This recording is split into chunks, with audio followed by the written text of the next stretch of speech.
আবারও একটি যুগের অবসান। কলকাতার ট্রাম বয়স এখন 151 বছর।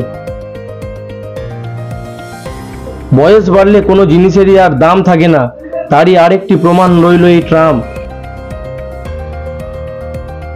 আজ বন্ধ হলো 151 বছরের পুরনো ট্রাম।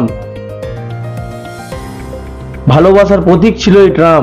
এই ট্রাম এবং এই ট্রাম লাইনের জন্য অনেক দুর্ঘটনার সম্মুখীন হতে হচ্ছে, এটাই জানান প্রশাসন। ট্রাম বন্ধ হওয়ার এই কারণ মানতে পারছে না ট্রাম প্রেমীরা। Bureau report, Kotulpur news.